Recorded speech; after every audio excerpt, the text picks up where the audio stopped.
Good morning, नमस्कार। Welcome to our YouTube channel exams Adda 75। आज के सेशन में हम दो इम्पॉर्टेंट टॉपिक को कवर करने वाले हैं। वर्ल्ड ज्योग्राफी में हम यूरोप कॉन्टिनेंट का कुछ रिवर बेसिन को पढ़ेंगे, which will only about the Danube river. And second, we are going to read this important vocabulary session which is collect from the Hindu newspaper. So आज हम ये सारे टॉपिक को काफ़ी सिस्टमेटिक एंड एडवांस वे में पढ़ेंगे और उन्हें समझने की कोशिश करेंगे, बिकॉज थ्योरी से ज़्यादा बेटरली इमेजेस को ह्यूमन माइंड कैप्चर कर सकता है। So I hope you will enjoy all the session. This is geographical world map. In the earth there are 7 continents and 6 oceans. In the figure you can see in yellow color Asia continent, जिसका north east का कुछ part Europe पर्वत में आता है, Europe continent में आता है। यूरोप कॉन्टिनेंट और एशिया कॉन्टिनेंट को यूरोप पर्वत द्वारा डिवाइड किया गया है। If examiner will ask you name of the two continent जो एशिया महाद्वीप से लैंड टू लैंड कनेक्ट है, the answer is Europe continent and Africa continent. Europe continent you can clearly mention, green colour में Europe continent आप clearly mention किया गया, आप देख सकते हैं। ऑरेंज कलर में अफ्रीका कॉन्टिनेंट जो टर्की से एशिया कॉन्टिनेंट से लगा हुआ है।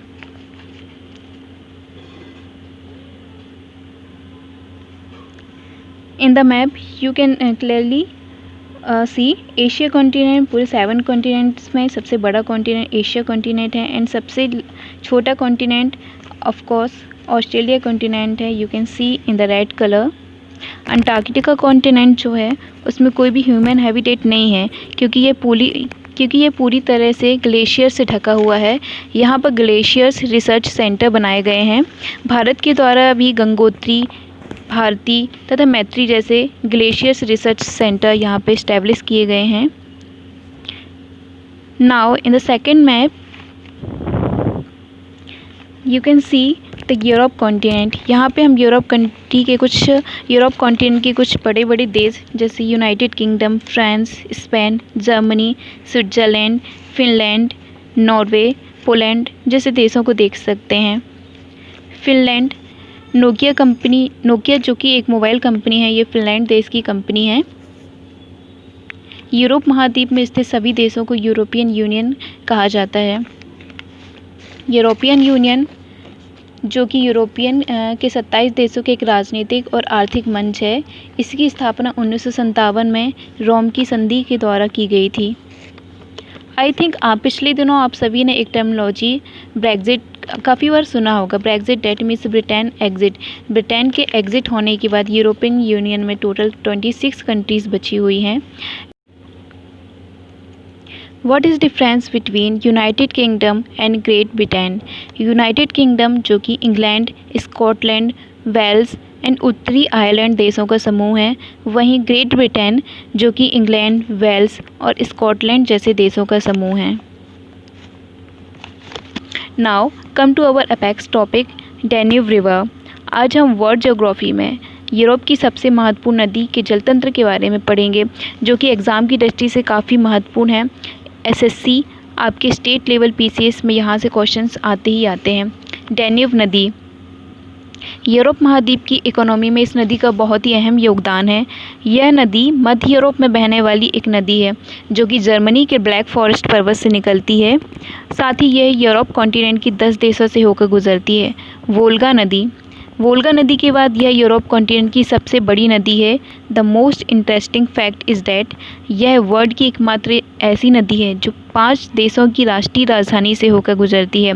एज यू कैन सी, यह ऑस्ट्रिया की कैपिटल वियना, स्लोवाकिया की कैपिटल ब्रातिस्लावा, हंगरी की कैपिटल बुदापेस्ट, सर्बिया की कैपिटल बेलग्रेडे एंड रोमानिया की कैपिटल बुखारेस्ट से यह नदी निकलती है, या इस देशों की राजधानियों को यह नदी टच करती है। These countries economic growth is highly depends on Danube river. 2850 kilometre लंबी यह नदी रोमानिया के पास ब्लैक सी में मिल जाती है। सो ये कुछ वर्ल्ड ज्योग्राफी के सेशन है। Now another topic is our vocabulary and grammar session. Our first vocabulary is haste, to do in a very quickly, excessive speed, action, hurry, किसी भी काम को बहुत जल्दी करना, rapidly, in motion. Second one is dicey, unpredictable, risky, किसी भी काम का पूर्वानुमान किए बिना उस काम को शुरू कर देना। फॉर एग्ज़ाम्पल, किसी भी बिज़नेस की स्टार्टिंग में एंटरप्रेन्योर को यह एस्टिमेशन नहीं होता है कि whether this work will be have loss और gain. Our third one is splurge. That means spend money unnecessary, prodigal. पैसे का मिसयूज़ करना या वेस्टफुल तरीके से उसे खर्च करना, that means splurge. Our fourth one is acumen. Accurate insight and judgmental. ऐसा व्यक्ति जिसे सही चीज़ों की समझ होती है, a good judgmental. Zenith. Apex body मतलब highly position. For example, parliament में डिस्प्यूट होने पर उसका निपटान कौन करता है? ऑफ कोर्स स्पीकर के द्वारा किया जाता है, बिकॉज पार्लियामेंट्री सेशन की वॉइस अपेक्स बॉडी होता है। That means summit, top, pinnacle या कोई भी further top point, just like mount Everest, it is a summit, it is a top, it is a pinnacle, it is a apex. इसका same opposite होता है Nadir, bottom. डाइवल्स, डाइवल्स मतलब reveal, publicise करना, मतलब किसी भी चीज़ को प्रकट कर देना, to not to do any secret. Reserve, politically take over by possession on force, मतलब अपना अधिकार या अपने बल का प्रयोग करते हुए किसी को भी उसके पद से, पोस्ट से या पोजीशन से हटा देना या उस पोजीशन को सीज़ कर देना, जैसा अभी आमतौर पे अभी मीडिया पे चल रहा है, आप देख रहे होंगे। A flash in the pan, क्षणिक प्रभाव रखने वाली कोई घटना। डेट मीन्स आप न्यूज़पेपर में देखते होंगे पर्टिकुलर पर डेट में कोई ना कोई टाइटल जो है वो चेंज होता रहता है, पर्टिकुलर उसका कोई परमानेंट स्टेबिलिटी नहीं है। इस means flash in the motion, क्षणिक प्रभाव रखने वाली घटना। ओके, ऐसे ही डेली वोकेबलरी सेशंस आपको प्रोवाइड किया जाएगा। So stay tune, do work hard for your bright career. Thank you for watching exams Adda 75।